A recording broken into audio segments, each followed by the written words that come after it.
Welcome back to Weekly. Joining me now from London to chat about his new book is George Magnus. George, thanks for joining me on Weekly. Great to be with you, Andrew. Thank you. So George, in your new book, Red Flags, Why Xi's China is in Jeopardy, you identify 4 interrelated factors: aging demographics, debt, the middle income trap, and the internationalization of their currency as 4 issues that China has to deal with appropriately, or else the country's future could be cloudy. Now, on next week's show, we're going to talk about economics, debt, and the currency. But on this week's show, I'd like to talk about social issues within China and introduce that into a discussion about the country's technology sector. But first, we got to talk about the man at the top, President Xi, head of the party, president for life. What makes him tick, George? Well, I think what makes him tick, Andrew, is the party and his articulation of what he calls the Chinese dream of the rejuvenation of the Chinese people. So this is his way of basically expressing his ideas about what China should become during the next 5, 10, 25, 30 years. And he dreams, not literally I imagine, but his dream really is about returning China to the forefront of the world's system as it once was, and before something which is very sensitive in the kind of Chinese narrative, which is the so-called century of humiliation, in which foreigners were on Chinese soil, subjugated it, and repressed it according to that particular narrative. Do you think Trump gets that, or does he just focus on economics? I mean, Xi wants to reverse that century of humiliation, which is not a quantitative factor, it's a qualitative factor. And I kind of bet that Trump doesn't get that.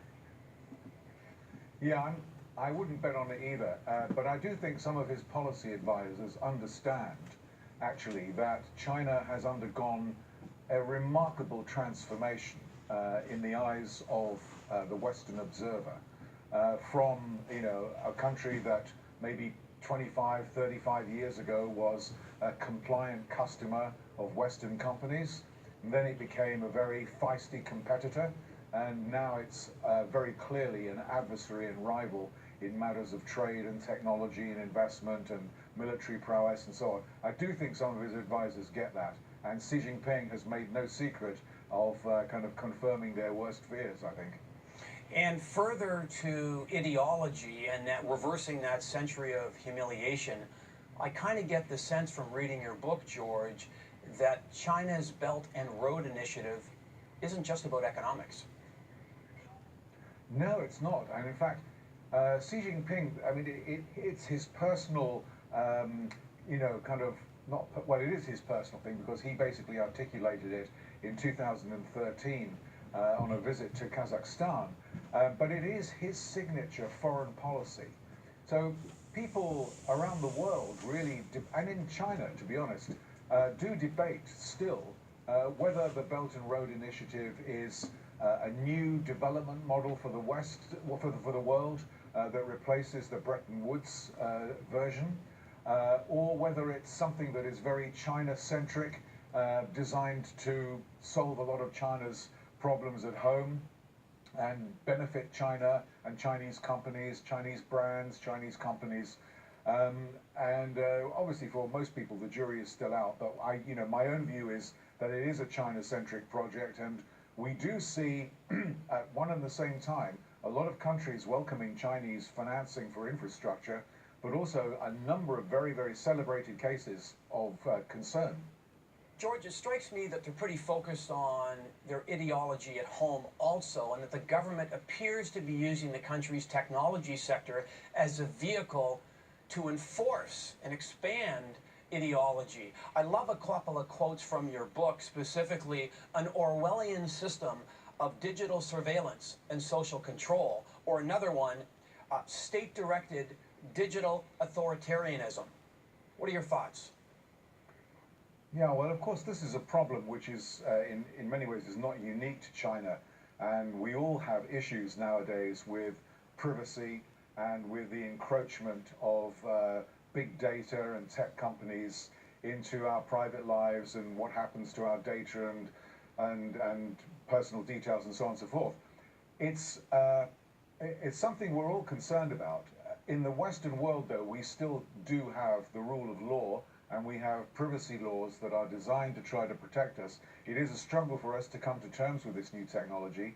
In China, this is not a problem at all, in the sense that they do not have the rule of law, and they do not have privacy laws. And the government, because it is, it is an authoritarian government that really is kind of dominated by the state and the party, is not really, doesn't really have any qualms about using AI and robotics and big data to keep very, very close tabs on people. They have something called a social credit system, which records all the social media interventions and monetary details and so on and so forth of all Chinese citizens, and they use that as a means of social control. And this is kind of spooky and Orwellian, as I said.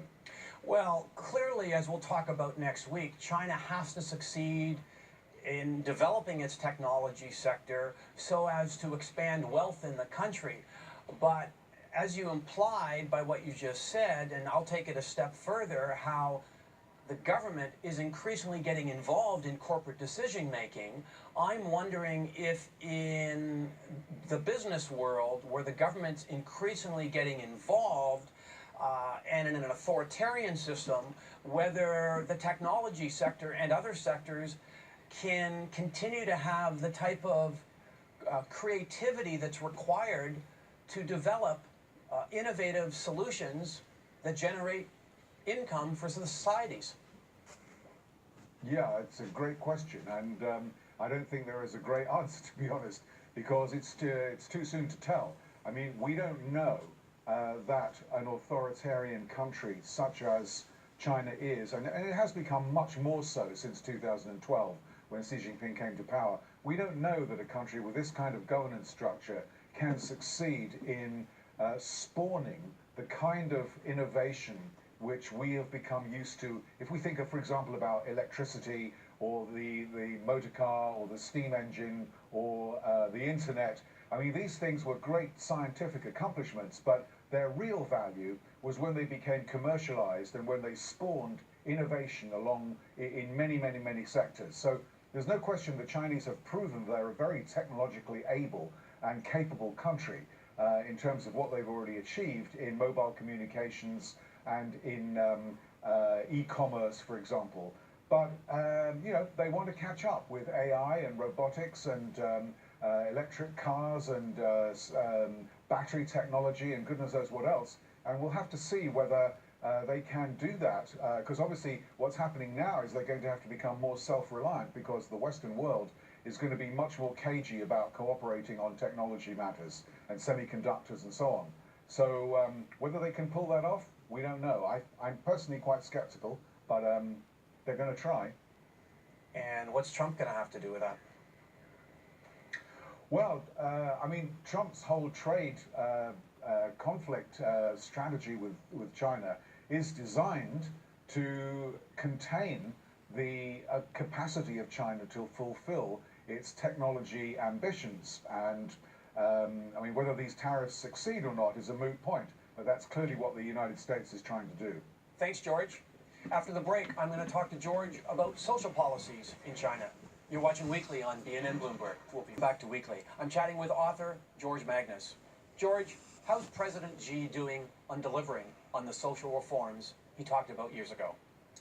Well, I think, the whole crux of the legitimacy of the Communist Party, and particularly of Xi Jinping, because he is now the man in the frame, much more so than his predecessors, is that it rests on fulfilling the expectations of Chinese citizens for an ever-rising quality of life and rising living standards and so on.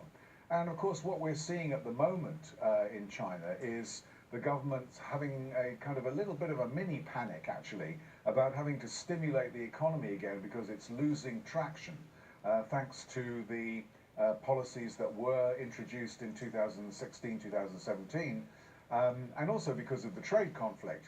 So Xi Jinping's big issue really is to keep the economy growing at an elevated level, which it may not be able to do, and also to address some of the serious issues they have in terms of income and wealth inequality, which in China may be probably about as large as they are in any country in the world.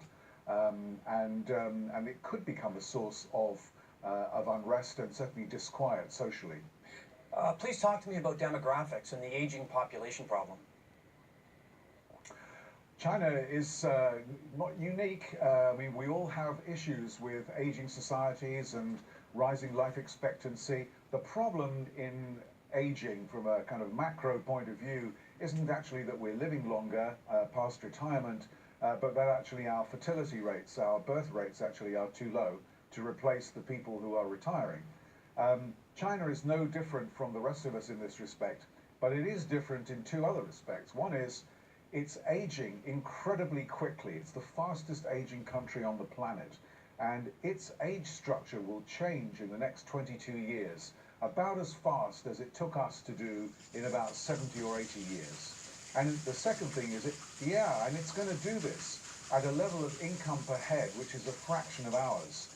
So getting old before you get rich is quite a well-worn phrase now, but it was invented for China to describe the situation where they have to develop a social security system to look after pensions and healthcare in a really, really short period of time, from a very low base, relatively speaking, in terms of income per capita. And that's a huge challenge and may require higher taxes, more borrowing, lower growth, and so on. But it also implies that they've got to make this technology bet work so as to generate more income, to try and deal with the inequality that you spoke about earlier, and to avoid the middle income trap, which is the second of the four issues that you say the country has to deal with. Yes, that's absolutely correct. I mean, in a way, technology, and advanced technology, I should say, could be the game changer for China, as it could be for us. But they have to make it succeed, and they, on the one hand, I think that if we're talking about labor-saving technologies, actually, in a way, that kind of dovetails quite nicely with China's demographic problem, because the working age population is shrinking, and so labor-saving technology is just fine. It fits in like a glove. The problem is, though, of course, that we have a very sophisticated services economy in our Western world. China's services economy is a little bit more traditional and a little bit more backward in terms of its maturity, openness, and development. And they're still very reliant on manufacturing and construction and heavy industry and so on. So that transition for China may be more complicated because it's at a lower level of economic development. And explain what the middle income trap is. Well, I mean, a lot of economists, deny that it exists, but a lot of economists also think that empirically we can see that since the Second World War, a handful, maybe two handfuls of countries have actually succeeded in growing out of the so-called middle income trap. So getting out of poverty to achieve middle income, which nowadays would be about 10 or 12,000 US dollars per head, that a lot of countries have been able to do that. But actually getting from there to rich world kind of income of $40,000 to $50,000 per capita, much more difficult. And that's believed to be much more about having robust, inclusive institutions, legal system that's impartial and independent, good competitive and regulatory environment, good tertiary education and so on, and all about these things encouraging higher productivity. So one of the things that I'm kind of concerned about in red flags really is that Xi Jinping's governance system is a bit of a throwback to Mao's period rather than anything we've seen subsequently, and that it may not be conducive to this kind of productivity burst that China really needs. Thanks very much, George. Thank you. I've been chatting with George Magnus, the author of Red Flags: Why Xi's China Could Be in Jeopardy.